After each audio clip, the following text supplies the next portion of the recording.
mga ka-bless! Ngayong araw nga ay nag-start akong gumawa ng mga press-on nails para matulungan ko yung sarili ko na umayos yung gawa ko, ma-enhance yung mga pag-nail art ko or mga design ko mga design ko pagdating sa pag-nails. At the same time, meron akong extra income. At sana talaga ay may mga bumili na mga press-on nails na gawa talaga na. Meron na akong mga nagawa na, mga iilan lang na peraso yon kasi nakaraan pa ako gumagawa. Siguro isang araw na isang set ako. Ganon. Itong ginagawa ko, yung haba niya ay medium pero yung lapat nung nails niya is small. Nag-apply ako dito ng base coat bago ko mag-apply talaga ng polish. And sinisigurado ko yung malinis kaya pinupunasan ko yan ng cotton buds. And meron siyang micellar bago ko ipasok sa UV lamp. Yung gagamitin ko dito na pang base color is yung bump na 008 yung number niya and white bottle. Gustong gusto yung pagka-nude color na to and bago siya sa lahat. And yung pinaka-color talaga ng pang-design ko is color red para talaga ma-emphasize yung color ng red. And ganito yung itsura niya. First coating pa lang yan, pero gagawin ko yan 2 coating dun sa pinaka-base color natin. Yung design ng thumb is ipi-French tip ko siya. Yung color niyan, actually tatlo yan. Yung isa doon is yung Fuchsia, 031 yung color, at yung isa, yung meron kasi siyang pangkata, yung anis, hinaluan ko siya niya.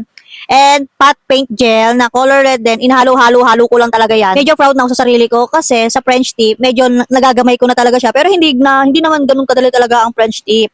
Pero nakakaya ko na siyang gawin. At dahil nga meron siyang pangkatay, ayan, paggagalawin natin yung mga glitters niyan, medyo inaaral ko pa yung medyo inaaral ko pa talaga yung mga cat eye, kung paano siya pagalawin, and hindi ko masyadong inayos din yung pagka-alignment ng French tip kasi lalagyan ko siya ng chrome. Hindi na ako masyado nakakapag-video dito kasi nag-enjoy ako sa pag-nail art. And sa part na yan, naglalagay na ako dyan ng top coat. At ang gamit ko dyan ay yung anis. At yung gamit ko dyan yung gamit ko na anis ay medyo malapit nang maubos. Actually, yung design na ginagawa ko talaga ay mga nakita ko lang yan sa Pinterest. And hinalo-halo ko siya para nagmi-mix and match talaga ako. And sa part na yan, gumagawa ko ng 3D flower, transparent yung gamit ko dyan.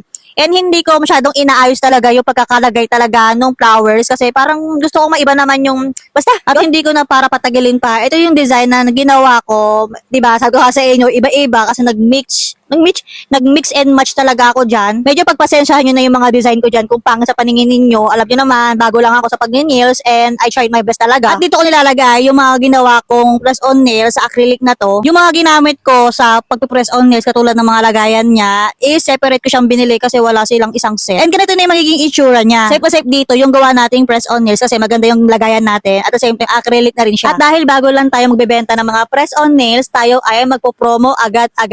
Ang isang set natin ay 300 pesos pero meron kang libreng isang soft gel extension na plain.